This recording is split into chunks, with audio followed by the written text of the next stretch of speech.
বন্ধুরা, তোমরা কি কেবল উচ্চ মাধ্যমিক পাস করেছো? তোমরা কি চাইছো উচ্চ মাধ্যমিক পাস যোগ্যতায় এমন একটা চাকরি যেটা হবে কেন্দ্র সরকারের আন্ডারে এবং স্যালারির ভালো দেওয়ার সাথে সাথে আলাদাও অনেক কিছু ফ্যাসিলিটি তোমাদেরকে যেন দেওয়া হয়? তাহলে তোমাদের জন্য সরকারি যদি চাকরি দেখো তাহলে এটা কিন্তু বেস্ট অপশন হয় ইন্ডিয়ান রেলওয়ে। তোমরা জানো আমাদের ভারতবর্ষের সবথেকে বড় নেটওয়ার্ক কিন্তু ইন্ডিয়ান রেলওয়ে। ইন্ডিয়ান রেলওয়েকে বলা হয় ভারতের জীবনরেখা। তো সেই জীবনরেখা মানে ইন্ডিয়ান রেলওয়ের সাথে জয়েন হয়ে যদি চাকরি করো, স্যালারি তো পাবে, এক্সট্রা অনেক ফ্যাসিলিটি তোমাদেরকে দেওয়া হয়। রেলওয়ের তরফ থেকে কোয়ার্টার দেওয়া হয়, তোমাদের ট্রাভেল অ্যালাউন্সেস দেওয়া হয়, ট্রাভেল পাস থাকে, আরও মেডিকেল ফ্যাসিলিটি অনেক কিছু থাকে। যদি উচ্চ মাধ্যমিক পাস করে থাকো তোমাদের জন্যে ইন্ডিয়ান রেলওয়ের তরফ থেকে এনটিপিসির তরফ একটা নিয়োগ এসেছে, যেখানে শুধু উচ্চ মাধ্যমিক পাস থাকলেই আবেদন করতে পারবে। সব থেকে বড় বিষয়, আবেদন কবে থেকে শুরু হবে ডেটটাও জারি হয়ে গেছে। পুরো ভিডিওটা দেখো, সম্পূর্ণ তথ্য আমি তোমাদেরকে জলের মতো ক্লিয়ার করে বলে দেবো। কথা দিচ্ছি এই ভিডিওটা দেখার পর রেলওয়ে এনটিপিসি সংক্রান্ত আর কোনো ভিডিও দেখার তোমাদের প্রয়োজন হবে না, কারণ সম্পূর্ণ তথ্যটা আমি তোমাদের ক্লিয়ার করে দেবো। তো দেখো, সর্বপ্রথম বলে রাখি আরআরবি এনটিপিসি, আরআরবির ফুল ফর্ম হচ্ছে রেলওয়ে রিক্রুটমেন্ট বোর্ড, আর এনটিপিসির ফুল ফর্ম হচ্ছে নন টেকনিক্যাল পপুলার ক্যাটাগরি। মানে এখানে টেকনিক্যাল রিলেটেড কোনো পোস্ট থাকবে না, সব নন টেকনিক্যাল পোস্ট।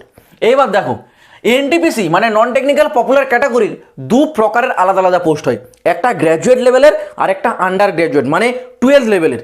গ্র্যাজুয়েট লেভেলের যে ভ্যাকেন্সি হয়, যে পোস্ট হয়, সেখানে তারাই আবেদন করতে পারে যারা গ্র্যাজুয়েশন পাস হয়ে থাকে। মানে গ্র্যাজুয়েট লেভেল মানে বুঝতে পারছো তো, গ্র্যাজুয়েশন পাস থাকতে হবে। আর আন্ডার গ্র্যাজুয়েট মানে যেখানে যারা 12 পাস করে থাকে তারা আবেদন করতে পারে, সিম্পল 12 পাস, তাহলে তারা আবেদন করতে পারবে। তো দেখো, এটা হচ্ছে গ্র্যাজুয়েট লেভেল, এটা হচ্ছে আন্ডার গ্র্যাজুয়েট মানে 12th লেভেল।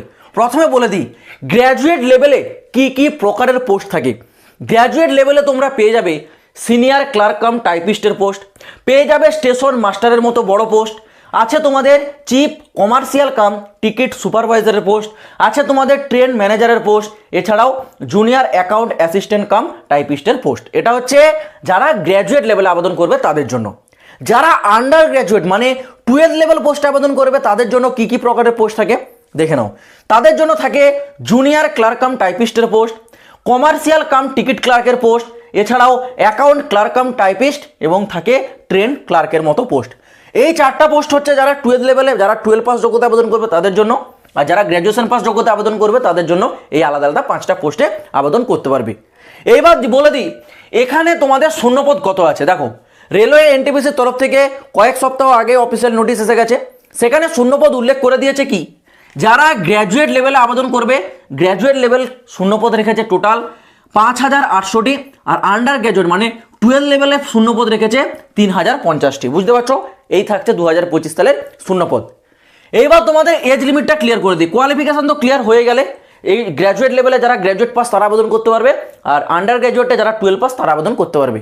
এই হচ্ছে কোয়ালিফিকেশন। বয়স সীমা মানে এজ লিমিট কি বলেছে দেখো, এজ লিমিটটাও দুটো পোস্টের জন্য আলাদা আলাদা।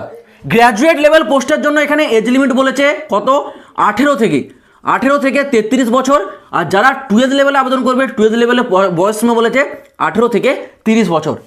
যারা ওবিসি তারা এখানে দুটো পোস্টেই পেয়ে যাবে 3 বছরের ছাড়, এসসি এসটিরা পেয়ে যাবে দুটো পোস্টে এখানে 5 বছরের ছাড়। এইবার তোমাদের একটা বিষয় ক্লিয়ার করে দিই, এখানে তোমরা যে আবেদন করবে তোমরা কিন্তু এখানে পার্টিকুলার কোনো পোস্টের উপর আবেদন করতে পারবে না। তোমরা একটাই ফর্ম আবেদন করবে, সেখানে তোমরা বিভিন্ন প্রকারের পোস্ট প্রিফারেন্স দিতে পারবে। ধরো তুমি 12th লেভেল পোস্টে আবেদন করছো, 12th লেভেলে আবেদন করলে তুমি এবার এখানে দেখো 4টা পোস্ট আছে, কোনটাকে কোন প্রিফারেন্সে দেবে। তুমি হয়তো প্রথম প্রিফারেন্সে রেখেছো জুনিয়র ক্লার্ক কাম টাইপিস্ট, এবার তুমি চাইছো কি সেকেন্ড প্রিফারেন্স তুমি রাখতে পারো কমার্শিয়াল কাম টিকিট ক্লার্ক, এবং থার্ড প্রিফারেন্সে ট্রেন ম্যানেজারও রাখতে পারো। ধরো গ্র্যাজুয়েট পাস যারা আবেদন করবে তারা এখানে বেশিরভাগ কি করে, প্রথম প্রিফারেন্স দিয়ে রাখে স্টেশন মাস্টার, এবার দ্বিতীয় প্রিফারেন্স ট্রেন ম্যানেজারও থাকতে পারে, জুনিয়র ক্লার্ক কাম টাইপিস্টও থাকতে পারে। এটা তোমাদের উপর ডিপেন্ড করবে তোমরা কোন পোস্টটাকে প্রথম প্রিফারেন্সে রাখতে চাও। বোঝা গেল, এই হচ্ছে তোমাদের অ্যাপ্লাইয়ের বিষয়টা থাকে। এবার তোমাদের এখানে নিয়োগ প্রক্রিয়াটা একটু বলে দিই। দেখো, এখানে 12th লেভেল বলো বা গ্র্যাজুয়েট লেভেল বলো, এর যে এক্সামের যে টপিক সেগুলো কিন্তু একই রকম থাকে, এক্সামের বিষয়গুলো একই রকম থাকে, সময়সীমাটাও একই রকম, নাম্বারিংটাও একই রকম থাকে। শুধু পরিবর্তনটা কি হয়, লেভেলের পরিবর্তন হয়ে যায়। মানে যারা গ্র্যাজুয়েট লেভেলের ক্যান্ডিডেট তাদের কোশ্চেনের যে লেভেল সেটা আসবে গ্র্যাজুয়েশন অনুসারে, গ্র্যাজুয়েশন অনুসারে কোশ্চেন আসবে। আর যারা 12th লেভেল পাস যোগ্যতা আবেদন করবে তাদের সেখানে কোশ্চেনের লেভেল কি থাকবে 12 পাস লেভেলের কোশ্চেনটা থাকবে। বাকি টপিক, কোশ্চেনের মার্কিং, সময়সীমা সব কিছু একই, শুধু লেভেলটা পরিবর্তন হয়ে যাবে।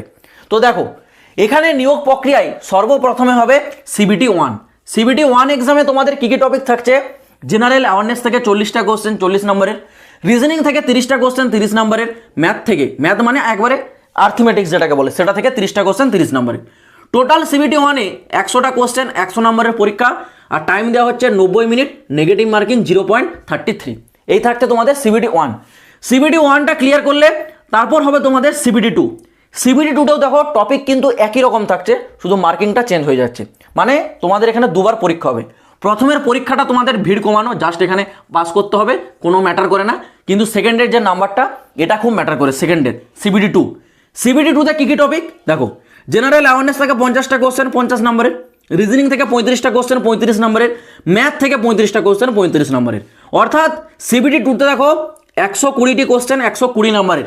সময় কিন্তু সিবিটি 1-এ যা ছিল এখানেও তাই থাকছে, 90 মিনিট, আর নেগেটিভ মার্কিং 0.33। এই দেখো এখানে সিবিটি 1টা তোমরা কেবল কোয়ালিফাই নেচার ক্লিয়ার করে দিলে, সিবিটি 2তে তোমাদেরকে নাম্বার কিন্তু ভালো করে ক্যারি করতে হবে, কারণ এই নাম্বারের উপর ভিত্তি করে, এই 120-র উপর ভিত্তি করে তোমাদের কিন্তু ফাইনাল মেরিট লিস্ট তৈরি হয়, এটা কিন্তু মাথায় রাখবে। বোঝা গেল? তো এখানে সিবিটি 2 ক্লিয়ার করলে এরপর হয় তোমাদের একটা স্কিল টেস্ট। স্কিল টেস্টটা কিন্তু সব পোস্টের জন্য হয় না, স্কিল টেস্টে টাইপিং হয়। কোন কোন পোস্টে টাইপিংটা হয় বলে দিচ্ছে দেখো। এখানে গ্র্যাজুয়েট লেভেলের 2টি পোস্ট আছে যাদেরকে টাইপিং দিতে হবে। কি কি post? Senior clerk cum typist, এটা দেখো পিছনে টাইপিস্ট লেখাই রয়েছে, এই লেখাটা দেখলেই বুঝে যাবে। দেখো এটাতে হয় টাইপিং টেস্ট। আরেকটা হয় junior clerk cum junior assistant cum typist, এই যে দেখতে পাচ্ছ অ্যাকাউন্ট অ্যাসিস্ট্যান্ট কাম টাইপিস্ট, এটাতে হয় টাইপিং টেস্ট। বোঝা গেল? আর 12th লেভেলেও 2টো পোস্টে হয় টাইপিং টেস্ট। কোন কোন পোস্ট? একটা আছে জুনিয়র ক্লার্ক কাম টাইপিস্ট, দেখো এখানেও টাইপিস্ট দেওয়া রয়েছে, মানে টাইপিং টেস্ট হবে। আর আরেকটা হচ্ছে অ্যাকাউন্ট ক্লার্ক কাম টাইপিস্ট, দেখো এখানেও টাইপিস্ট দেওয়া রয়েছে। এখানে 2টো আর এখানে 2টো, এই 4টা পোস্টে টোটাল কিন্তু টাইপিং টেস্ট হবে। টাইপিং টেস্টের স্পিড কি 30টা ওয়ার্ড পার মিনিট যদি তোমরা হিন্দিতে টাইপ করো, আর 35টা ওয়ার্ড পার মিনিট যদি তোমরা ইংলিশে টাইপ করো। এই থাকছে স্কিল টেস্ট। আর যারা স্টেশন মাস্টার আবেদন করবে তাদের স্কিল টেস্টে হবে CABT। এটার অর্থ হচ্ছে কম্পিউটার বেসড অ্যাপটিটিউড টেস্ট। বোঝা গেল? CBAT এটাকে বলা হয়। ওকে, কম্পিউটার বেসড অ্যাপটিটিউড টেস্ট। বাকি অন্যান্য পোস্টে কোনো স্কিল টেস্ট নেই, তারা শুধু এখানে এক্সামটা দেবে, এরপর medical test, documents verification, then final joining. এই থাকছে টোটাল তোমাদের নিয়োগ প্রক্রিয়া। এইবার বলে দিই এখানে অ্যাপ্লাই ডেট। অ্যাপ্লাই ডেট কিন্তু নোটিফিকেশন আউট করে দিয়েছে। প্রথমে শুরু হচ্ছে গ্র্যাজুয়েট পাস ক্যান্ডিডেটদের আবেদনটা। যারা গ্র্যাজুয়েট পাস তাদের জন্য আবেদন কবে থেকে শুরু হচ্ছে? গ্র্যাজুয়েট লেভেলে 21 অক্টোবর 2025 থেকে অনলাইনে শুরু হবে, যেটা চলবে 20 নভেম্বর 2025 পর্যন্ত।